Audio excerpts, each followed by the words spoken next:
നിങ്ങളുടെ ഫേവറേറ്റ് സീരിയലുകൾ ടിവിയിൽ വരുന്നതിന് മുൻപേ സൺ നെക്സ്റ്റ് ആപ്പിൽ കാണാം. ഇനി എല്ലാവർക്കും മുൻപേ കാണൂ. ഇപ്പോൾ തന്നെ സൺ നെക്സ്റ്റ് ആപ്പ് ഡൗൺലോഡ് ചെയ്ത് സബ്സ്ക്രൈബ് ചെയ്യൂ. ഇതമ്മയുടെ വെറും വാക്കല്ല. നീ എനിക്ക് എന്റെ സ്വന്തം മകനെ പോലെയാ.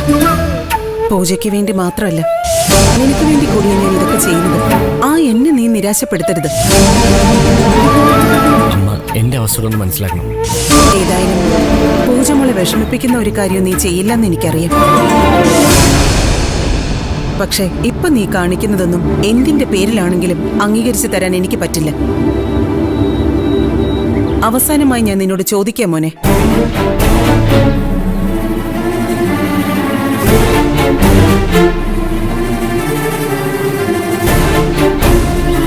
ഇനിയെങ്കിലും നിനക്ക് സത്യം തുറന്നു പറഞ്ഞൂടെ? ഈ കുഞ്ഞ് ശരിക്കും ആരുടേതാ? ആമിയുടേതോ അതോ പൂജയുടെയോ? നീ കൃത്യമായ ഒരു ഉത്തരം പറഞ്ഞാൽ മാത്രമേ അമ്മയ്ക്ക് എന്തെങ്കിലും ചെയ്യാൻ പറ്റൂ.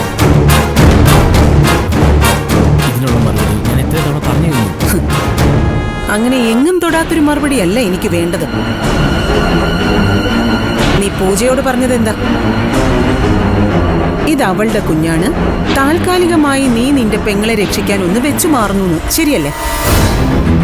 ഇതൊക്കെ അമ്മ എങ്ങനെയാ?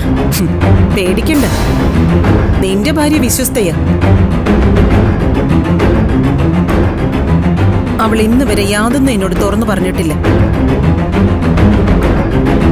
പിന്നെ അവളുടെ നാവിൽ നിന്നും വീണ ചില വാക്കുകൾ കൂട്ടി വായിച്ച് ഞാൻ ഊഹിച്ചെടുത്തതാ. സഹോദരിയെ രക്ഷിക്കാനെന്ന പഴയ പല്ലവിയും പറഞ്ഞു വേണമെങ്കിൽ നിനക്കിപ്പോഴും എന്നെ ഒഴിവാക്കാം.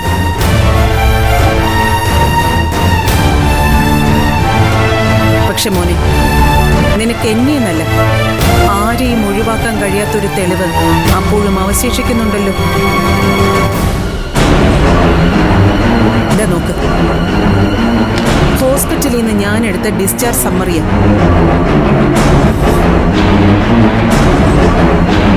ഇതിലെന്താ എഴുതിയിരിക്കുന്നതെന്ന് നീ വായിച്ചു നോക്ക്.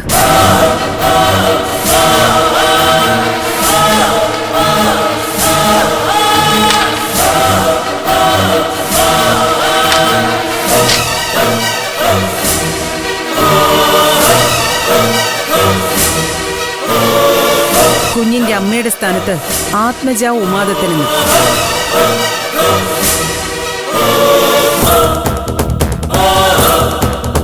ഒന്നുകിൽ നീ എന്റെ മകളെ കള്ളം പറഞ്ഞ് പറ്റിച്ചു.